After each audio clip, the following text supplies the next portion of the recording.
నమస్తే welcome to Praveen tech tips. ఇవాళ video వచ్చేసాక టెక్ న్యూస్. చిన్న రిక్వెస్ట్ ఏంటంటే ఛానల్ని సబ్స్క్రైబ్ చేసుకుని బెల్ ఐకాన్ అయితే ప్రెస్ చేయండి లేటెస్ట్ అప్డేట్స్ కోసం అనమాట. సో ఫస్ట్ చూసుకుంటే గూగుల్ వాళ్ళ నుంచి అనమాట. సో గూగుల్ వాళ్ళ దగ్గర మీడియాటెక్ వాళ్ళది మోడమ్ ఉంది కదా, ఇప్పుడు దాన్ని ఇంకొంచెం ఎఫిషియెంట్గా ఇంకొంచెం బెటర్ ఆప్టిమైజ్ చేసేటట్టు పిక్సెల్ లెవెల్ సిరీస్కి టెస్టింగ్స్ ఏవైతే చేస్తున్నారంట. సో మోడమ్స్ ఏవైతేనే మన సిగ్నల్ వీటికి మెయిన్ కాంపోనెంట్ అన్నమాట అది. సో దానివల్ల ఇంకొంచెం బెటర్ సిగ్నల్ వచ్చే అవకాశాలు ఉన్నాయని అయితే హింట్స్ అయితే బయటపడ్డాయి అనమాట. సో మీరు నెక్స్ట్ చూసుకుంటే Vivo X300 and X300 Pro smart ఫోన్కి సంబంధించిన బ్యాటరీకి సంబంధించిన ఇన్ఫర్మేషన్ బయటపడ్డది. ఈ స్మార్ట్ ఫోన్ అయితే త్వరలో లాంచ్ అవబోతుంది అనమాట చైనాలో. సో ఈ స్మార్ట్ ఫోన్కి సంబంధించిన బ్యాటరీ చూసుకుంటే వివో X300 చూసుకుంటే 6000 mAh బ్యాటరీ దాకా వస్తుంది. అదే X300 Pro చూసుకుంటే 6500 mAh బ్యాటరీతో పాటు కూడా వస్తుందని లీడ్ ఇన్ఫర్మేషన్ అయితే బయటపడ్డది అనమాట. సింపుల్గా చెప్పాలంటే FCC సర్టిఫికేషన్ ఎఫ్ఈ లిస్టింగ్స్లో అండ్ ECC సర్టిఫికేషన్లో ఇన్ఫర్మేషన్ అయితే బయటపడ్డది. నెక్స్ట్ చూసుకుంటే ఇక్కడ ఒక ట్విస్ట్ వచ్చింది అనమాట ఐఫోన్స్లో. సో ఐఫోన్స్లో చూసుకుంటే iPhone 17 సిరీస్ ఏదైతుందో బాగా డిమాండ్ పెరిగిందంటారు ఐఫోన్ ఎయిర్ కంటే కూడా. సో నా ఒపీనియన్లో రెండు మేజర్ కారణాలు. ఎందుకంటే చాలామంది యూట్యూబర్లు అవన్నీ చూసినా కదా, ఐఫోన్ ఎయిర్ లేదంటే మెయిన్ మేజర్ డ్రాబ్యాక్ ఏంటంటే బ్యాటరీ లైఫ్ అనమాట. సో కెపాసిటీ తగ్గించారు.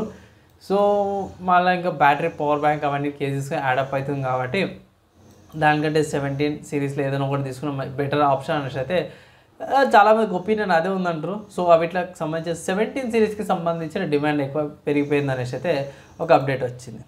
నెక్స్ట్ చూసుకుంటే BSNL వాళ్ళ నుంచి అప్పుడు. సో BSNL వాళ్ళు ఫైనల్గా వైఫై సర్వీసెస్ అయితే తీసుకొచ్చారంట. కానీ ఎక్కడంటే వెస్ట్ జోన్ సర్కిల్ తీసుకొచ్చారు. 4G సర్వీసెస్ అయితే ముంబైలో వెస్ట్ జోన్ సర్కిల్ ఉంటుంది, అక్కడ తీసుకొచ్చారు అన్నమాట వైఫై. సో మెల్లమెల్లగా అక్కడ నుంచి ఇండియా కూడా మెల్లగా వస్తుంది. సో యాక్చువల్లీ వైఫై ఏంటంటే 4Gలో వచ్చా వాయిస్ ఓవర్ వైఫై అనమాట. సో వైఫైని కూడా యూజ్ చేసి కనెక్టివిటీ అదే కాల్స్ ప్రొవైడ్ చేస్తారన్నమాట. సో మంచి ఇనిషియేటివ్ అనిపించింది నాకైతే. పర్లేదు, మెల్లగా వచ్చినా సరే ఒక జనరేషన్ లేట్ అయినా సరే కూడా మంచి బూస్ట్ అయితే తీసుకుంటారు అనుకోవచ్చు. నెక్స్ట్ సాఫ్ట్వేర్స్కి సంబంధించి చూసుకుంటే మాత్రమే రాస్బెర్రీ పై నుంచి అన్నమాట. సో రాస్బెర్రీ పై వాళ్ళైతే వాళ్ళు అప్డేట్ తీసుకొచ్చి అమ్మడపై రాస్బెర్రీ పై ఓఎస్లో Debian 13 అమ్మడపై దీనిలో కొత్త లుక్తో పాటు కూడా వచ్చింది, యూనిఫైడ్ కంట్రోల్ సెంటర్తో పాటు కూడా వచ్చింది అన్నమాట. ఇక కొంచెం బెటర్ ఆప్టిమైజేషన్తో పాటు కూడా వచ్చింది అనేసి అయితే అంటారు రాస్బెర్రీ పై ఓఎస్ అనమాట. నెక్స్ట్ చూసుకుంటే జీమెయిల్ నుంచి అన్నమాట. సో జీమెయిల్ వాళ్ళు ఇది ఒక మంచి విషయం అనుకోవచ్చు. ఏంటంటే జీమెయిల్లో ఎండ్ టు ఎండ్ ఎన్క్రిప్షన్ అయితే ఎంటర్ప్రైజెస్కి ప్రొవైడ్ చేస్తారంట ఇంతకుముందుకు. ఇప్పుడు ఏంటంటే ఎక్స్టర్నల్ ఈమెయిల్ ప్రొవైడర్స్ ఎవరైతే ఉన్నారో వాళ్ళు కూడా ఎన్క్రిప్షన్ వచ్చే అవకాశాలు ఉన్నాయని అయితే అంటారు. సో చూడాలి, ప్రస్తుతానికి అయితే మాత్రం ఇది ఒక మంచి అప్డేటే అనుకోవచ్చు. నెక్స్ట్ చూసుకుంటే హార్డ్వేర్కి సంబంధించిన న్యూస్ చూసుకుంటే మాత్రమే మినిస్ ఫామ్ నుంచి అన్నమాట. సో మినిస్ ఫామ్లో ఇది కొత్త మినీ పీసీ గింతనే ఉంటుంది, ఇంత హైట్ ఇంత ఎడల్పు. సో దీంట్లో మినిస్ ఫామ్ M11295 అనేది మినీ పీసీ అయితే తీసుకొచ్చారు అన్నమాట.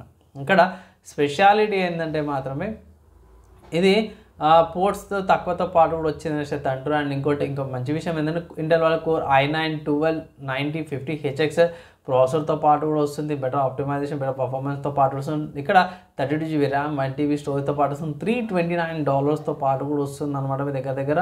నెక్స్ట్ గేమింగ్కి సంబంధించిన న్యూస్ చూసుకుంటే మాత్రం స్టీమ్లో మంచి గేమ్ అయితే వచ్చింది అనుకోవచ్చు. లైక్ మనకు అందరూ తెలిసింది డిజిమాన్ స్టోరీ టైమ్ స్ట్రేంజర్ అనేది ఒక గేమ్ అయితే అవైలబుల్ ఉందన్నమాట. ఇక మంచి విషయం ఏంటంటే గేమ్ నిన్న లాంచ్ అయింది. మంచి విషయం ఏంటంటే గేమ్కి డెమో ఉంది సో డెమో నేను ఆడినాను. సో డెమో మీకు I think 1 hour game play provide అయితే చేస్తుంది. అండ్ యాక్చువల్ గేమ్ చూసుకుంటే 4000 రూపాయల గేమ్ ప్రైజ్ అనమాట. One of the good games అంటే సెమీ ఓపెన్ వరల్డ్ లాగా ఉంటుంది అక్కడక్కడ. సో మీరు ఆడచ్చు. అండ్ సిస్టమ్ రిక్వైర్మెంట్ చూసుకుంటే తక్కువ 27GB స్టోరేజ్, 4GB ర్యామ్ ఉన్న వీడియో మెమరీ ఉన్నా సరే సరిపోతుంది. 8GB RAM and i5 8th generation Ryzen 5 3600 ప్రాసెసర్లు ఉన్నా సరే ఈజీగా స్మూత్గా రన్ అయిపోతుంది అనమాట. సో ఇవి సిస్టమ్ రిక్వైర్మెంట్స్ అండ్ ట్రై అయితే చేయనైతే ఒక అడ్వైజ్ అయితే చేస్తాను. అండ్ ఇవి ఇవాళ tech news, game news, hardware and సాఫ్ట్వేర్కి సంబంధించిన న్యూస్లో అమ్మడమే. వీడియో యూస్ఫుల్ అయింది, మంచిగా అనిపించింది అంటే ఫ్రెండ్స్ అండ్ ఫ్యామిలీ మెంబర్స్తో పాటు లైక్ అండ్ షేర్ చేయండి. ఎవరికైతే నెక్స్ట్ వీడియోలో కలుసుకుందాం.